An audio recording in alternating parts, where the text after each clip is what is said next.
اطمینان بخش جواب نہیں دیا. صرف ایک جواب، ایک سورس ایسا ہے جس کو ہم ریویل یا وحی کے نام سے جانتے ہیں.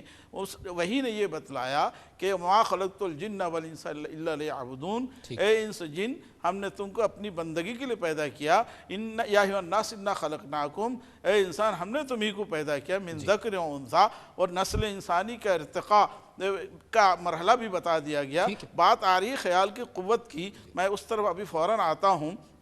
اصل میں بات یہ ہے اللہ تعالیٰ جو خالق ہے یہ اس کو پہلے ماننا پڑے گا. اس قرآن نے جب یہ کہہ دیا کہ تمہارا خالق اللہ ہے تو اللہ نے ہمیں پیدا کیا. الذی خلق الموت والحیات لیبلوکم ایکم احسن عملا، کہ اللہ ہی نے موت اور زندگی کو خلق کیا ہے تاکہ یہ آزما لیں کہ انسان میں کون اچھا عمل کرتا ہے. فمن یعمل مثقال ذرۃ خیرا یرا ومن یعمل مثقال ذرۃ شرا یرا. ذرہ برابر بھی نیک کام کرو گے اس کا اجر تم پاؤ گے، ذرہ برابر برا کام کرو گے اس کی سزا تمہیں ملے گی. تو یہ روح جو ہے ایک قوت کا نام ہے. اس روح کے اندر ایک خیال، اصل میں بات کیا ہے، عقل کیا ہے؟ عقل بھی دو قسم کی ہوتی ہے. ایک عقل مسلم ہے، ایک عقل غیر مسلم ہے. عقل مسلم وہ ہے جو وحی کے تابع ہو کر سوچتی ہے، پھر اس کے فکر کا تانا بانا رب الہی سے جڑ کر محمد مصطفیٰ صلی اللہ علیہ وسلم کے وسیلے سے رب سے جڑ جاتا ہے. فرمایا وما ینطق عن الہویٰ ان ہوا الا وحی یوحیٰ. میرے نبی اپنی طرف سے کوئی بات نہیں ارشاد فرماتے، جو کچھ ارشاد فرماتے ہیں ان پر وحی کی جاتی ہے. اب اس آیت کو بنیاد بنا کر اب آئیے عقل کی طرف. وہ عقل جس نے روشنی حاصل کی ہے قرآن سے، وہ عقل جس نے روشنی حاصل کی ہے حدیث رسول اکرم صلی اللہ علیہ وسلم سے، اس عقل کو اس وقت ہم قوت مانیں گے جب وہ ساری توانائیاں وہ حاصل کر رہا ہے نبی اکرم صلی اللہ علیہ وسلم کی ہدایات سے. تب تو اس وقت ایک قوت حقیقت میں اس کے خیال میں، اس وقت اس کی بات خدا کی بات بن جاتی ہے. جب وہ ریاضت کرتے کرتے، بندگی کرتے کرتے مقرب بندوں میں شمار ہونے لگتا ہے، تب اس عقل کا فیصلہ اس کا اپنا فیصلہ نہیں ہوتا ہے، وہ رب کریم کی طرف سے ارشاد ہوتا ہے. تو اس صورت میں تو ہم اس بات کو ماننے کے لیے ایک حد تک تیار ہیں کہ خیال کے اندر ایک پاور ہے، وہ پاور منتقل ہو رہا ہے دین سے. اس سے ہٹ کر یہ جو تھیوری ہے لادینی عناصر کی طرف سے کہ سب کچھ انسان کی عقل یا اس کا خیال ہے، اس قوت سے انسان جو کچھ چاہے کر سکتا ہے. میں یہ کہتا ہوں آپ تپتی ریت کا دھوپ کے اندر دور سے دیکھتے ہیں ریگستان کو تو ریت دور سے آپ کو سمندر نظر آتا ہے. آپ کی عقل کیا کہہ رہی ہے؟ وہ پانی ہے. آنکھ بھی بتا رہی ہے وہ پانی ہے. رب یہ کہہ رہا ہے یہ تو تمہاری نظر کا دھوکہ ہے، وہ پانی نہیں ہے، وہ سراب و دھوکہ ہے. سبحان اللہ. اچھا ڈاکٹر صاحب یہ فرمائیے گا کہ ڈاکٹر صاحب نے تو بہت یعنی اسلامک اینگل سے، دینی اینگل سے بلکہ کہنا چاہیے، اس کی وضاحت فرما دی.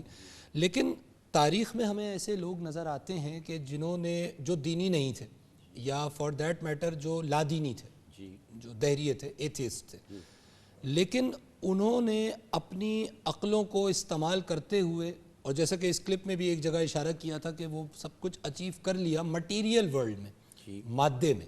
کیونکہ روحانیت کا کانسیپٹ جس طرح ڈاکٹر صاحب نے کہا کہ وہ عقل جو وحی کے تابع نہیں ہے، ظاہر ہے وہ روحانیت کے بھی تابع نہیں ہے، وہ تو پھر پیور مٹیریلسٹک عقل ہے.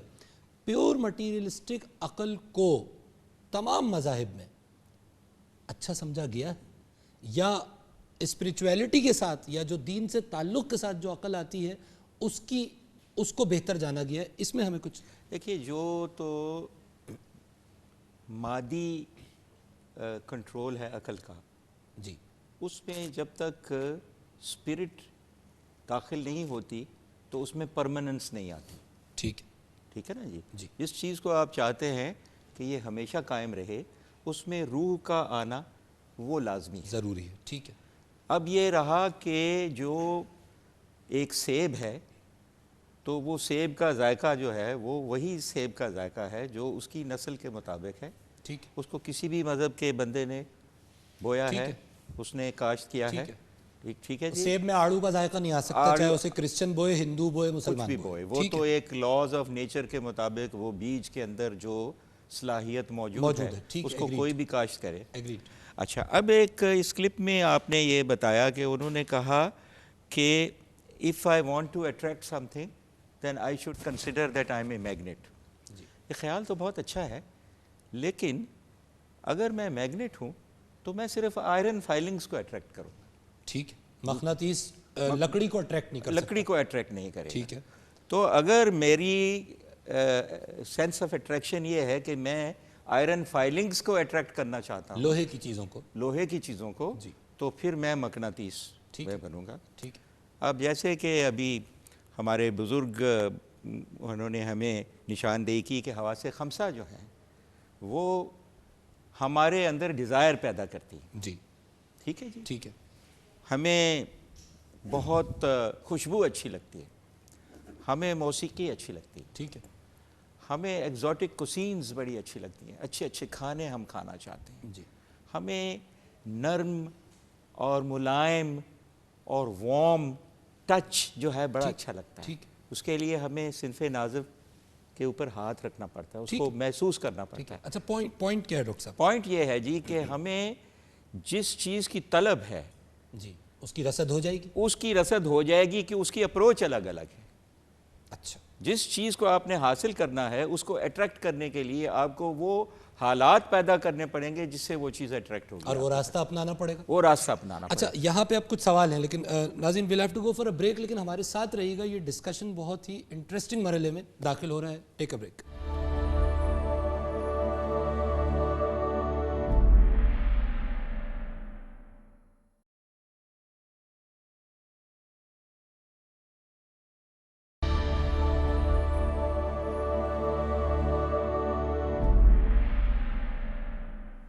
ویلکم بیک ناظرین، آپ دیکھ رہے ہیں پروگرام مذاہب اور عقل انسانی، اور ہم آج گفتگو کر رہے ہیں ایک نیو تھاٹ پروسیس پہ جس کا نام آج کی سائنس رکھتی ہے لا آف اٹریکشن. اچھا علی عباس صاحب، ڈاکٹر صاحب نے اور ڈاکٹر فضل احمد صاحب نے بھی اس لا کو سمجھانے میں ہماری کچھ مدد کی. آپ کے کامنٹس کیا ہیں اس حوالے سے؟ ڈاکٹر صاحب نے اور ڈاکٹر ارشاد صاحب نے ان لوگوں نے جو ہے وہ اس کا جو ہے وہ کافی اسلامک پوائنٹ آف ویو بتایا. اور ڈاکٹر صاحب جیسے کہ کہہ رہے تھے کہ اگر میں مغناطیس ہوں تو میں جو ہوں وہ خالی آئرن فائلنگس کو اٹریکٹ کر سکتا ہوں. ایک جو بات میں پھر ریپیٹ کرنا چاہوں گا جو میں پچھلے پروگرام میں بھی کر رہا تھا وہ یہ ہے کہ ہم اس لا کی امپلیمنٹیشن کو نہیں دیکھ رہے ہیں. میں جو ہوں وہ تھوڑا سا جو ہے وہ اس وقت ڈاکٹر صاحب سے جو ہے ڈس ایگری کرتا ہوں کہ انہوں نے کہا کہ جی اگر تو میں وحی اور جو ہے وہ سنت محمد صلی اللہ علیہ وسلم کو مانتا ہوں اس کے بعد تو یہ لا آف اٹریکشن جو ہے وہ کچھ حد تک قابل قبول ہے. نہیں، معذرت کے ساتھ ایسا اس لیے نہیں ہے کیونکہ دنیا میں اس وقت زیادہ تر عقل والے نان مسلمز ہیں. اگر ایسا ہوتا تو پھر تو مسلمانوں کو پتہ نہیں کہاں ہونا چاہیے تھا. اس کے علاوہ صرف ایک چھوٹی سی اور بات، عمل سے زندگی بنتی ہے، جنت بھی جہنم. بالکل. اور جو بات اٹریکشن کی تھی تو دیکھیں پھر بات وہ ہے عمل کاؤنٹ کر رہے ہیں. جی عمل بھی کاؤنٹ کر رہا ہے اور پھر آپ کی نیت بھی کاؤنٹ کر رہی ہے. ہم لوگوں کو جو ہے وہ انٹر میں ایک پویم پڑھائی جاتی ہے جس میں لکھا ہوتا ہے the man who wins is the man who thinks he can. اگر میں کسی چیز کو حاصل کرنا چاہتا ہوں چاہے وہ ایگزوٹک کوسینز ہوں یا چاہے وہ معرفت الہی ہو، جب تک میں یہ خیال پیدا نہیں کر لیتا کہ میں یہ کام کر سکتا ہوں تب تک میں وہ کام کبھی بھی نہیں کر پاؤں گا. ٹھیک ہے، یعنی ول کی آپ بات کر رہے ہیں. فری ول کا جو کانسیپٹ ہے وہ یہاں پہ بہت اچھا. اب یہ ایک الگ بحث ہے کہ ول کو فری ہونا چاہیے یا تابع ہونا چاہیے، اس پہ ہم ایک اور جگہ پہ بات کریں گے. سر، لا آف اٹریکشن کو اصل میں ہم لوگ تھوڑا سا کنفیوز کر رہے ہیں کیونکہ یہ جو ویڈیو تھی اس میں اور رونڈا نے بھی یہ اس کو پریزنٹ کیا ایز اے سائنس کہ جی یہ ہمارے آرگیومنٹ تھی، یہ پروف ہے، اب یہ تھیوری ہو گئی. It has been presented as a thorough fact of science. بالکل جی جی. It is not. کیونکہ proved نہیں. اچھا اب ہوتا یہ ہے کہ بائی نیچر ہم لوگ جس بھی وجہ سے ہم لوگ سائنس اور ریلیجن کو ہمیشہ اینٹاگنسٹک رکھتے ہیں تو اس کی وجہ سے میرے حساب سے it is not that different. کیونکہ جب آپ دعا مانگتے ہیں بڑے نٹی گریٹی ڈفرینسز ہوتے ہیں. ایک میرے خیال میں یہ ہوتا ہے کہ آپ جب دعا مانگتے ہیں آپ کو کوئی چیز چاہیے ہوتی ہے، آپ یقین رکھتے ہیں کہ میں اگر دعا میری صاف ستھری ہے تو میرا رب مجھے دے گا. تو ہاں یہ ضرور ہے کہ ہم کنونشنل وزڈم میں کم از کم ہمارا جو پاکستانی اسلام ہے اس میں ہم یہ کہتے ہیں کہ جی اگر وہ چیز جو آپ کو چاہیے وہ نہ بھی ملے تو شاید اس میں کوئی بہتری ہو. ٹھیک. دعائیں معلق ہونے کا کانسیپٹ بھی کچھ دعائیں جو قبول نہیں ہوتی وہ معلق ہو جاتی ہیں. میں وضاحت کر دوں. جی ڈاکٹر صاحب. اصل میں بات یہ ہے، یہ دعا جو بات ہو رہی ہے جی یہ اصل میں ایک اللہ اور بندے کے درمیان ایک تعلق ہے. ٹھیک ہے. اس میں کشش جو کہا جا رہا ہے اس میں بھی ایک کشش ہے. بالکل ہے. لا آف اٹریکشن یا پچھلے پروگرام میں اس کو ڈیفائن بھی کر چکے ہیں، کشش ہے انرجیز کو اور ان سب تو چیزوں کو. میں یہ عرض کر رہا تھا کہ دعا کی 3 صورتیں نبی اکرم صلی اللہ علیہ وسلم نے قبولیت کی بیان فرمائی ہیں. نمبر 1 یہ کہ اللہ تعالیٰ جو عالم و خبیر ہے، جو آپ کا خالق ہے، آپ کے مزاج کو جانتا ہے کیا چیز آپ کے لیے اچھی ہے، کیا چیز آپ کے لیے بری ہے. اگر رب کے علم میں وہ چیز آپ کے لیے بہتر ہے تو اسی وقت آپ کو وہ چیز پرووائڈ کر دی جاتی ہے. نمبر ایک. نمبر دو یہ ہے کہ اگر وہ چیز آپ کے لیے اچھی نہیں ہے تو رب دعا کو رائے گاہ نہیں جانے دیتے، اس کے بدلے میں آپ پر آنے والی کوئی مصیبت یا کوئی پریشانی کو دور کر دیتے ہیں. نمبر تین، اللہ تعالیٰ یا تو ان دونوں، تیسری صورت یہ ہے اس دعا کو آخرت کے لیے ذخیرہ بنا دیا جاتا ہے. اور جب بندہ رب کے حضور پیش ہوگا، جو قبول نہ ہونے والی دعاؤں کے بدلے میں اجر و ثواب کا ذخیرہ جو دیکھے گا، یہ آرزو کرے گا کاش میری کوئی دعا قبول ہوئی ہی نہ ہوتی. ٹھیک ہے جی. اگر اس چیز کو سر اگر آپ کلیریفائی کر لیں، کیا نان مسلمز کی دعا، کچھ دعاؤں کو اگر وہی ویلیو ملتی ہے جو مسلمانوں کی دعاؤں کو ویلیو ملتی ہے، تو یہ پوائنٹ پروو ہو جاتا ہے ان کا کہ یہ کچھ حد تک صحیح ہے ان کے جو یہ آرگومنٹ ہے. یعنی دیکھیے دعا مذہب کی تخصیص کے بغیر قبول ہوتی ہے، یہ پوائنٹ ہے. جی بالکل. ہاں اصل میں بات یہ ہے وہ رب العالمین ہیں. حدیث میں اس کی وضاحت موجود ہے. جو نان مسلم جو اچھے کام کرتے ہیں ان کو دنیا میں ہی اس لیے فرمایا دنیا و سجن المومنین و جنت الکافرین. مومنین کے لیے جنت ہے، کافروں کے لیے جنت ہے، مومنین کے لیے قید خانہ ہے. تو اللہ تعالیٰ اس کی دعاؤں کا ثمر جو ہے دنیا میں مرتب کر دیتے ہیں، آخرت میں وہ ذخیرہ نہیں ہوتا ہے. جہاں تک بھائی نے کہا کہ ول جو چاہے حاصل کر سکتے ہیں، حضرت علی مرتضیٰ رضی اللہ تعالیٰ عنہ جس کو نبی اکرم صلی اللہ علیہ وسلم جن کے بارے میں ارشاد فرماتے ہیں انا مدینۃ العلم وعلی بابہا، کہ میں علم کا شہر ہوں، حضرت علی اس کے دروازہ ہیں. وہ کیا کہتے ہیں؟ عرفت ربی بفسخ العزائم، کہ میں نے اپنے رب کو اپنے ول کی ناکامی کی صورت میں پہچانا ہے. تو ول کا تعلق رب کی طرف سے ہے.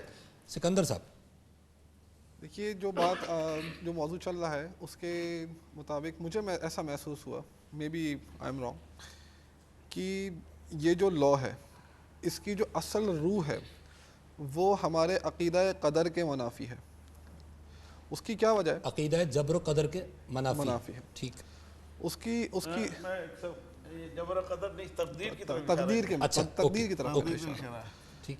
اور تقدیر جو ہے وہ ہمارے بنیادی عقائد میں سے ایک ہے. تقدیر کو مانے بغیر کوئی شخص اسلام کے دائرے میں آ ہی نہیں سکتا. ٹھیک ہے.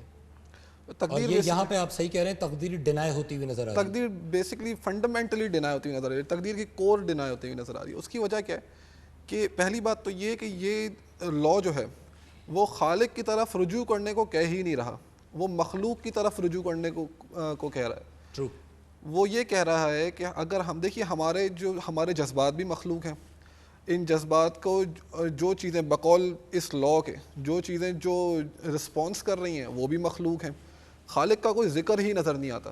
تو ایسے خالق کا ذکر جہاں نہیں ہے تو یقیناً جو ہے وہ تقدیر کی نفی ہے. یہاں پہ ہمارے بھائی نے، میرے چھوٹے بھائی علی نے جو ہے یہ پوائنٹ ریز کیا تھا کہ دیکھیے میں ول کے ذریعے ایگزوٹک کزائنس بھی جو ہے وہ اس کو بھی حاصل کر سکتا ہوں اور معرفت الہی بھی. میرا خیال بالکل اس کے برخلاف ہے. میرا خیال یہ ہے کہ آپ ایک نہ کوئی دنیاوی چیز جو ہے وہ حاصل کر سکتے ہیں اپنے ول کے ذریعے، نہ ہی معرفت الہی حاصل کر سکتے ہیں. اگر میں غلط نہیں ہوں تو حدیث شریف میں آتا ہے کہ اگر اللہ سبحانہ و تعالیٰ تمام کائنات کے تمام انسانوں کو اگر جہنم میں دھکیل دے بشمول انبیاء علیہ الصلوۃ والسلام، تو اللہ تعالیٰ جو ہے وہ جابر نہیں ہے. کہنے کا مقصد یہ ہے کہ کوئی انسان اللہ تعالیٰ کی عبادت اس طرح سے نہیں کر سکتا کہ وہ اپنی ول کے ذریعے معرفت الہی کو حاصل کر لے. ٹھیک ہے. اللہ تعالیٰ عطا کے تحت اللہ تعالیٰ اگر انبیاء علیہ الصلوۃ والسلام کو بھی. لیکن میرا ایک سوال ہے، لیس للانسان الا ما سعی، یہ پھر کیا بات ہو رہی ہے ڈاکٹر صاحب؟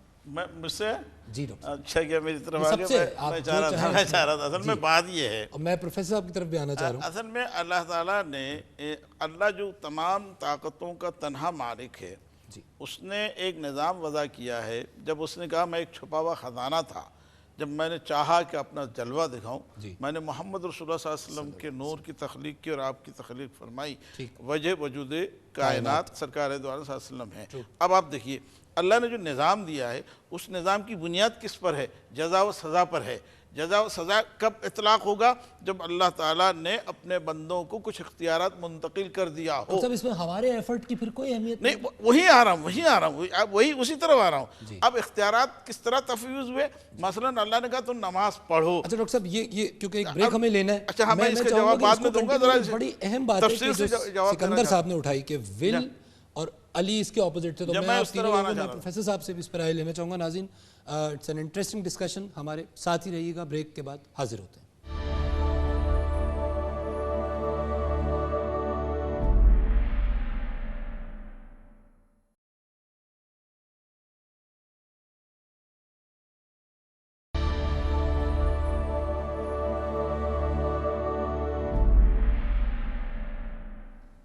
ویلکم بیک ناظرین, آپ دیکھ رہے ہیں پروگرام مذاہب اور عقل انسانی, اور ہم ڈسکس کر رہے ہیں ماڈرن تھاٹ کو, لا آف اٹریکشن کو. ڈاکٹر صاحب, بریک پہ جانے سے پہلے آپ ہمیں یہ بتا رہے تھے, میں نے آپ سے بیسیکلی ایک سوال کیا تھا کہ کیا انسانی ول کی, میری خواہش کی, کہ میں خواہش سے چاہوں تو برائی حاصل کر لوں, اور میں اپنی خواہش سے چاہوں تو, جس طرح علی نے کہا تھا, معرفت الہی, تو مطلب مجھے کچھ جستجو کرنی ہوگی, ایفرٹ کرنا ہوگا, اس کو اس لا آف اٹریکشن سے آپ کہاں ریلیٹ کرتے ہیں؟ دیکھیے, آپ نے اس سے پہلے جو ارشاد فرمایا تھا لیس للانسان الا ما سعى وان سعيه كان مشکورا, تو آپ یہ دیکھیے کہ انسان کو وہی ملتا ہے جس کی وہ محنت کرتا ہے. اس محنت کی شرط کیا؟ میں یہاں یہ عرض کر رہا تھا, جیسے اللہ نے قانون دیا, نماز پڑھو, حکم دیا ہے. اب نماز پڑھنے نہ پڑھنے کا اختیار اس بندے کو دیا, جبھی تو جزا و سزا کا قانون کا اطلاق ہوگا. اسی طریقے سے اللہ نے وَمَا مِن دَابَّةٍ فِي الْأَرْضِ إِلَّا عَلَى اللَّهِ رِزْقُهَا, اللہ رازق ہے تمام یعنی دنیا میں موجود مخلوقات کے رزق کا. اس کے باوجود اس نے یہ قانون دیا کہ تمہیں ہم یہ پابند کرتے ہیں, تمہیں اپنے ایفرٹس کرنی ہے, تقدو جد و جہد کرنا ہے. من جدہ فوجدہ, جو کوشش کرے گا وہی پائے گا. تو اس اصول کے تحت قانون کشش جو یہ بندہ تخلیق کر رہا ہے, اس کا خالق بھی تو خدا ہے. اب وہ مانے نہ مانے, تو کشش اللہ نے دیکھیں انسان کے اندر جذبہ کشش سے رکھا ہے, لیکن اس کشش کو اللہ کی طرف جب آپ موڑ دیتے ہیں تو آپ ولی نبی کے منصب پر فائز ہو جاتے ہیں. اچھا پروفیسر صاحب, اس کا کیا یہ مطلب نکل رہا ہے کہ قانون کشش یا جو بھی اس کو ہم نام دے دیں, اس طرح کی ایک چیز ضرور موجود ہے, لیکن یہ تابع ہے اس خالق کی بنائی ہوئی تمام چیزوں کے تحت, یعنی یہ کوئی انڈیویجول چیز نہیں ہے کہ جس سے آپ خالق کو ہٹا دیں اور پھر بھی یہ ویلڈ رہے گا. کیا یہ مطلب نکل رہا ہے اس بات سے؟ میں اس سے پہلے بنیادی سوال کی طرف آنا چاہوں گا. جو لا آف اٹریکشن ہے, اس کا اساسی اور بنیاد جو ہے وہ خیال پر ہے. خیال پر. اور یہ جو تصور خیال کا ہے, یہ کوئی 1 صدی یا 2 صدی یا کچھ عرصے کا نہیں ہے, بلکہ یہ ہزاروں سال قبل مسیح افلاطون نے آئیڈیل اسٹیٹ کے حوالے سے پیش کیا تھا, اور وہ یہی تھا کہ پہلے خیال و تصور ہے اور اس کے ذریعے حقیقت تک پہنچا جا سکتا ہے. لیکن جہاں تک دنیا کے ادراک کا تعلق ہے, وہ خیال کے ذریعے وہیں تک آدمی دسترس رکھ سکتا ہے جہاں حواس خمسہ کی اپروچ ہے یا پہنچ ہے. اس سے باہر اس کا عمل دخل نہیں ہے مادی اعتبار سے. یعنی حواس خمسہ سے کے تحت جو چیز ادراک میں نہیں آ رہی, اس کا خیال کیسے آئے گا, لہذا وہاں نہیں پہنچ سکتا. تو حقیقت میں اس کائنات کی تسخیر کے لیے اور اپنی قوت کشش, یعنی جو انسان کی پیدائش کے وقت اس کی فطرت میں ودیت کی گئی تھی کہ وہ اپنے خالق کو پہچانے, یہ اس کی تشفی و تسکین جب ہوگی جب وہ معرفت حاصل کرتا ہے. اور معرفت کے حصول کے بعد وہ شاید اس سچی حقیقت تک پہنچ سکے جو مذہب ہمارا تصور پیش کرتا ہے. لیکن وہ جو ویسٹ کا کنسیپٹ ہے یا لا آف اٹریکشن کے تحت ہمیں تصور ملتا ہے, وہ حقیقت میں اس حقیقت تک پہنچنا اس کے لیے ناممکن نہیں ہے. وہ صرف دنیاوی معاملات مادیت کے حوالے تک تو ہے, کسی حوالے سے افیکٹو ہو وہاں تک, لیکن ادر دین مادیت شاید اس کا وجود ممکن نہ ہو. اور پلیز کلیریفائی کرنا چاہوں گا, جیسے سکندر کہہ رہے تھے, اصل میں جو پرابلم آتا ہے ویسٹ کی ایچ اینڈ ایوری فلاسفی اور اسلام یا کسی ریلیجن کا, وہ ہے that is the missing link, جس کی یہ بھی شروع میں بات کرے تھے, جس کو جو ہے وہ ہم کانسیپٹ خدا کہیں کچھ بھی کہیں. بات یہ ہے کہ اس پوری لا آف اٹریکشن میں آپ صرف ایک دعا کے ایلیمنٹ کو انسرٹ کر لیں and then it will totally fit into the Islamic point of view. اس کے لیے وہ میں صرف اپنی بات کو سپورٹ کرنے کے لیے امام جعفر صادق علیہ السلام سے کسی شخص نے سوال کیا کہ دعا کا کانسیپٹ بتا دیجئے تقدیر کے حوالے سے. تو سکندر آپ بات کرتے تھے, تو انہوں نے امام نے کہا کہ تقدیر اور دعا کا تعلق یہ ہے کہ اگر تقدیر میں کوئی بات لکھ دی گئی ہے تو وہ اس طرح لکھی ہے کہ اگر تم اس کے لیے دعا مانگو گے تو وہ تمہیں عطا ہو جائے گی, اور اگر دعا نہیں مانگو گے تو پھر وہ بات جیسے ہو رہی تھی وہ معاملہ ویسے ہی طے پا جائے گا. ٹھیک ہے. تو اف وی اور میں جو ہوں وہ اس کانسیپٹ کو ڈیفینڈ نہیں کر رہا, مگر اسی دا سیکرٹ کے پارٹ 2 میں بیونڈ دا سیکرٹ میں they have actually introduce the concept of faith, جہاں پہ انہوں نے یہ بات کری ہے کہ پھر کانسیپٹ آف فیتھ آتا ہے. تقدیر کی اپنی بہت ساری علتیں ہیں, مگر پھر بات وہ یہ کہ اگر ہم دعا کے کانسیپٹ کو سمجھ لیں, اس لیے کیونکہ میں اپنی بات پہ ابھی بھی سٹینڈ کرتا ہوں کہ اگر مجھے معرفت الہی چاہیے ہے یا مجھے جو ہے وہ ایک لینڈ کروزر گاڑی چاہیے, if I do not have the will, اگر مجھ میں وہ خواہش ہی نہیں پیدا ہوئی ہے, اگر مجھ میں وہ صحیح اور جستجو کرنے کی ہی ہمت نہیں ہے, تو میں اس سے آگے ایک قدم بھی بڑھ نہیں سکتا. علی سے میں یہاں اتفاق رکھوں گا کہ چاہے آدمی جس بھی مذہب کا ہو یا ایتھیسٹ ہو, وہ تو ہے, ڈیمانڈ تو ہے, ایک دل تو چاہتا ہے. اب کیا اس دل چاہنے, اس میں ایک بڑی اچھی بات دا سیکرٹ میں ہے کہ اس میں یہ چیز رک جاتی ہے اگر جو بھی سیکرٹ کا فالوور ہے, کہ وہ پھر بلا وجہ کوشش کر کے ہر قسم کی مین سے کوشش کر کے وہ چیز حاصل کرنے کی کوشش کرے. اس کو ایک بڑا ایک اچھا ایک خوبصورت نان وائلنٹ طریقہ مل جاتا ہے. میں تھوڑے سے I am out on a limb here کہ وہ یہ اپنے کہے کہ جی میں سوچوں گا, میں اپنی زندگی خوش کروں گا, اپنا بڑا پازیٹیو تھنکنگ کروں گا, مجھے وہ چیز مل جائے گی, چاہے وہ چیز اسرائیل کی انڈیپینڈنس ہو, چاہے وہ پیلسٹائن کی انڈیپینڈنس ہو. اب وہ تو پھر وہ جو بھی اس کے خالق ہے اس کے ڈیپینڈ کرتا ہے کہ وہ ہاؤ اٹ ورکس آؤٹ. لیکن اگر اس طرح سے ہم لوگ پازیٹیو تھنکنگ شروع کر دیں تو ہمارے بہت سارے مسئلے حل ہو جائیں گے. Two things they need to be aware of. One, it has been proven now scientifically that an affirmative thought is hundreds of times more powerful than a negative thought. So that eliminates a degree of worry right there. You live in a reality where there is this buffer of time, and truly that serves you. You're really not wanting to be in an environment where your thoughts manifest immediately.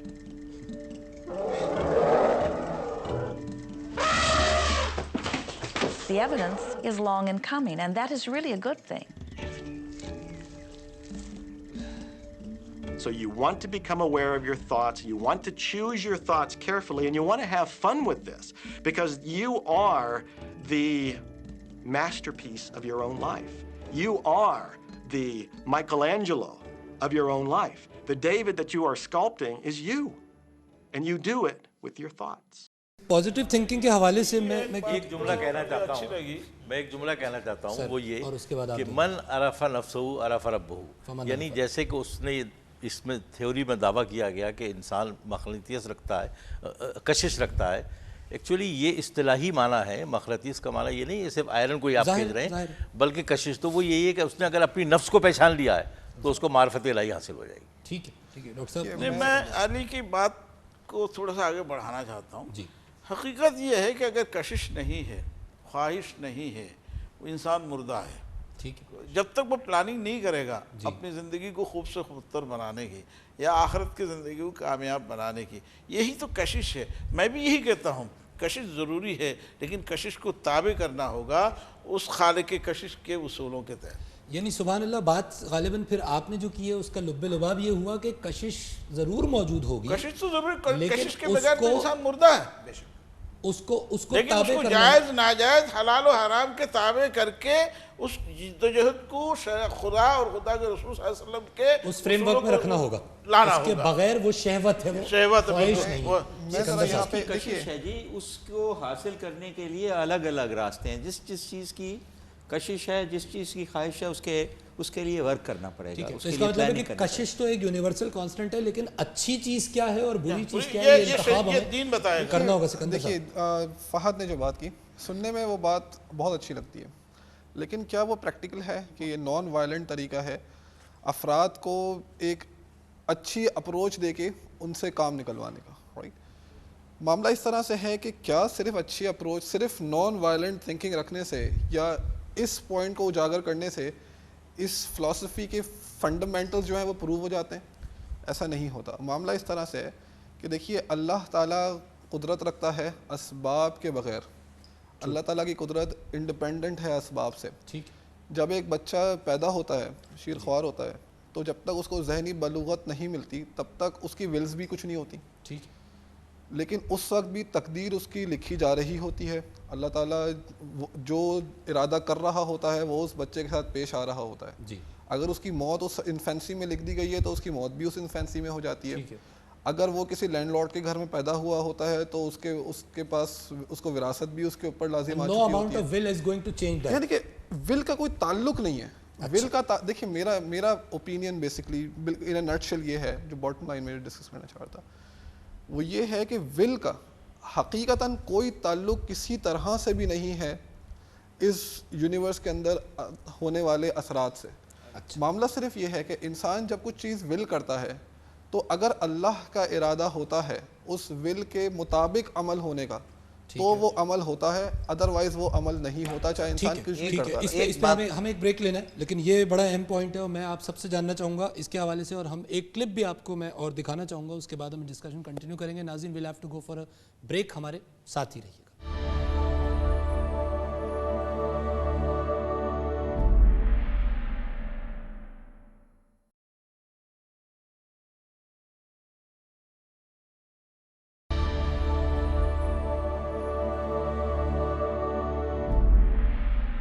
Joy, love, freedom, happiness, laughter. That's what it is. And if you've just experienced joy sitting there and meditating for an hour, by golly, do that. If you experience joy eating a salami sandwich, then do that. When I pet my cat, I'm in a state of joy. When I walk in nature, I'm in a state of joy. So I want to constantly put myself in that state. And when I do that, then all I have to do is have the intention of what I want, and what I want manifest. So inner happiness actually is the fuel of success. Anything that makes you feel good is always going to be drawing in more. You are listening to this right now.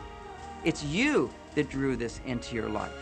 It's your choice whether you want to take it and utilize it. If it feels good, if it doesn't feel good, then you know, let it go. Find something that feels good, that resonates with your heart.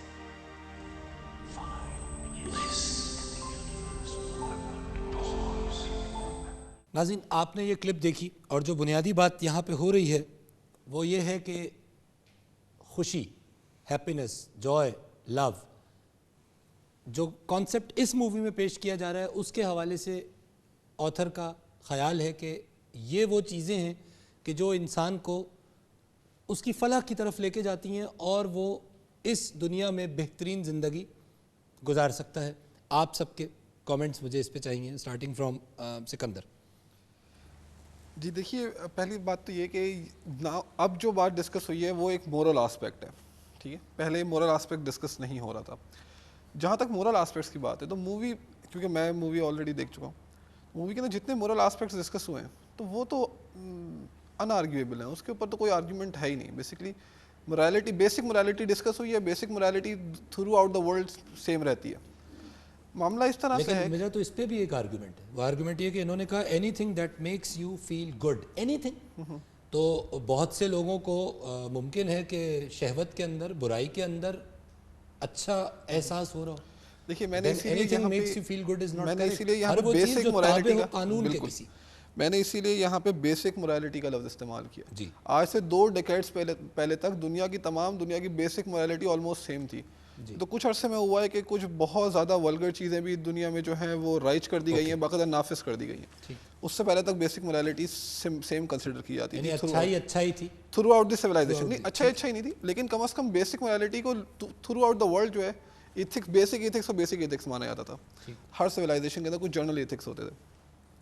معاملہ اس طرح سے جو میں سمجھا ہوں کہ 2 aspects ہیں movie کے. ایک ٹوٹلی فلاسفیکل آسپیکٹ ہے, ڈاکٹرینیٹو آسپیکٹ ہے, دوسرا مورل آسپیکٹ ہے. مورل آسپیکٹ کے اوپر کسی قسم کی کوئی ڈس ایگریمنٹ نہیں ہے, لیکن میں یہاں پہ یہ پوائنٹ ایڈ کرنا چاہوں گا کہ مورل آسپیکٹس کو سمجھنے کے لیے مجھے دا سیکرٹ کی ضرورت نہیں ہے, میرے لیے میرا اسلام کافی ہے. مجھے تو پوری مووی میں جس پارٹ میں اعتراض ہے وہ اس کے مورل آسپیکٹس میں ہی ہے, کیونکہ بھائی ایٹ لیسٹ, اور یہ بات جو ہے وہ اسلامک پوائنٹ آف ویو سے بھی جو ہے وہ پروو ہو سکتی ہے کہ جس بندے نے زندگی میں بھائی کبھی غم نہیں دیکھا نا, وہ زندگی میں نہ پیار کو سمجھ سکتا ہے نہ وہ ہیپینس کو.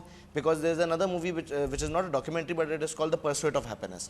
اور اس کے اندر بات یہ ہے, until I have not realise that my shoe is pinching me, I will never appreciate a comfortable shoe. ٹھیک ہے. تو جو یہ اسپیکٹ ہے مووی کا کہ انٹر جو اس نے کہا کہ جی آپ ساری اچھائی کو لے لیں, ساری برائی کو جو آپ کو فیلنگ, جو آپ کو غلط فیلنگ دے رہی ہے اور آپ کو دکھی کر رہی ہے وہ چھوڑ دیں. تو نہیں, بیکاز انسان جتنا ایک سورو سٹیٹ میں جتنا ایک غم کی سٹیٹ میں سیکھ سکتا ہے اتنا وہ ہیپینس کی سٹیٹ میں کبھی بھی نہیں سیکھتا ہے. اچھا یہ تو ایک بڑا اہم پوائنٹ ہے, لیکن ڈاکٹر صاحب مجھے یہ بتائیے کہ یہ جو بات ہو رہی ہے کہ جی جو چیز آپ کو خوش کر دے, تو یہ تو پھر سارا ٹوکرا جو ہے یہ مجھ پہ آ گیا. اب یہ تو ڈیپینڈ کرتا ہے کہ مجھے کیا چیز خوش کر رہی ہے. ہو سکتا ہے مجھے ایک انتہائی غلط عمل خوش کر رہا ہو, تو یہاں پر دین کس جگہ لائن ڈرا کرتا ہے؟ بسم اللہ الرحمن الرحیم. دیکھیے خوشی کا معیار اور پیمانہ کیا ہے؟ خوشی اور محبت دونوں کی بات ہوئی ہر لحاظ سے. دیکھیے محبت اور خوشی کا تعلق میں ایک واقعہ بیان کر دوں. نبی اکرم صلی اللہ علیہ وسلم بہت تیزی سے بولتا ہوں کہ وقت کم ہے. مدینہ تشریف لے گئے, وہاں دیکھا کہ مدینہ کے لوگ اپنے طور پر خوشی منانے کے لیے دن مقرر کر رکھے تھے. حضور اکرم صلی اللہ علیہ وسلم نے پوچھا یہ کیا ہے, کہ نہیں ان کے خوشی منانے کے دن ہے. پھر دوسرے دن آپ کی پر وحی آ گئی تو عید الاضحیٰ اور عید الفطر کا تحفہ دے گیا. خوشی منانے کے لیے اسلام نے فریم ورک دے دیا, روکا نہیں ہے, لیکن حد بندی اصول دیے ہیں جس میں فواحشات و منکرات نہ ہو اور خوشی انسانیت کے دائرے میں رہ کر آپ منا سکتے ہیں. یعنی خوشی اور محبت وہ ہو جو اللہ کی رضا کے تابع ہے, رضا کے تابع ہے, قانون قدرت کے تابع ہے, قانون شریعت کے تابع ہے. ڈاکٹر صاحب نے مجھے فرمایا ختم ہو گیا کہ خوشی اور محبت کا جو یہ تصور ہے اس کو حاصل کیا جائے, اگر بندہ نفس کا تابع ہے تو پھر خوشی اور محبت کے نگیٹو معنی سامنے آئیں گے. لیکن اگر اس نے معرفت الہی حاصل کی ہے اور اس نے اپنے رب کی نگاہ سے دیکھا ہے تو پھر بندوں سے وہ پیار کرے گا. یعنی اینگل کیا ہے اصل میں یہ کاؤنٹ کر رہا ہے. خدمت خلق کا تصور سامنے آتا ہے. یہاں میں ایک بات وہ بھی کہنا چاہتا ہوں جی, اس میں یہ کہا گیا کہ آدمی اپنی ول سے نہیں کرتا بلکہ اللہ تعالیٰ نے ایک تقدیر بنا دی اس کے تابع ہے. بات یہ ہے کہ انسان اپنے اعمال میں آزاد ہے, اچھائی اور برائی اس کو بتا دی گئی ہے. اب اگر وہ اپنی ول میں آزاد نہیں ہوگا اور تقدیر کے تابع ہوتا تو پھر جزا اور سزا کا تصور بے معنی ہو جاتا, تصور نہ ہوتا. میں آخری سوال ڈاکٹر صاحب, وقت ختم ہو گیا ہے. اقبال کا ایک شعر یاد آتا ہے کہ نگاہ مرد مومن سے بدل جاتی ہیں تقدیریں. کیا بات ہو رہی ہے؟ دیکھیے سر, بات یہ ہے کہ نگاہ مرد مومن سے بدل جاتی ہیں. اس کا کانسیپٹ یہ ہے کہ مرد مومن جو ہے وہ سچے دماغ والا, صاف دماغ والا اور ٹروتھ فل بندہ ہے. اور ٹروتھ فل بندہ جب اللہ سے کوئی چیز ڈیمانڈ کرتا ہے تو اللہ وہ چیز اس کو دیتا ہے. تو اگر آپ سچے مرد صفائی والے ہیں تو اللہ آپ کی بات مانتا ہے. اب اس مووی میں جو کانسیپٹ انہوں نے دیا ہے کہ چیز کو حاصل کرو irrespective of the moral aspect اور دی ریلیجیس اسپیکٹ, اچھی لگتی ہے تو رکھو, نہیں اچھی لگتی تو اس کو جانے دو. میں دو انسٹنسز, ایک تو یہ ٹامس ہارڈی کا ناول ہے ریٹرن آف دی نیٹو.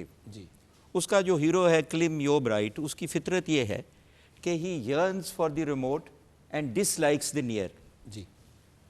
اور فینسی جو پوئم ہے کیٹس کی, وہ کہتا ہے کہ جب آپ کی ڈیزائر پوری ہو جاتی ہے تو کہتا ہے let the winged fancy roam, pleasure never is at home, at a touch sweet joy melteth like to rain, like to heaven when rain pelteth. تو اس کا مطلب ہے کہ جب ڈیزائر پوری ہو جاتی ہے تو خواہش ختم ہو جاتی ہے اور انسان کو اٹریکشن بھی ختم ہو جاتی ہے. میں بہت مشکور ہوں تمام شرکائے گرامی کا. موضوع ایسا ہے کہ اس پہ ہم چاہیں تو گھنٹوں گفتگو کر سکتے ہیں, لیکن ظاہر ہے ایک محدود وقت ہے ہمارے پاس.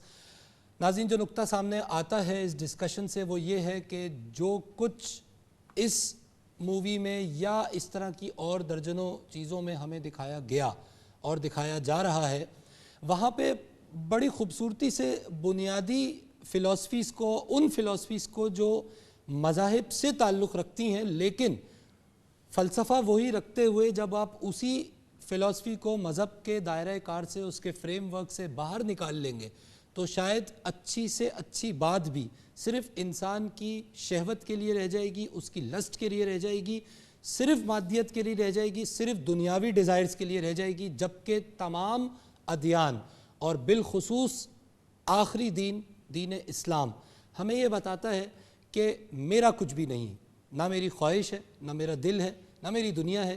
جو کچھ ہے وہ تابع ہے اس خالق حقیقی کی مرضی کے تحت. تو اگر اس مرضی کو میں جان سکتا ہوں اور اس کو اپنا سکتا ہوں تو یہ راستہ ہے میری فلاح کا, اس کے علاوہ کوئی دوسرا راستہ ممکن نہیں ہے. انشاءاللہ اگلے پروگرام میں اگلے موضوع کے ساتھ آپ سے ملاقات ہوگی. تب تک کے لیے اجازت دیجیے. اللہ حافظ.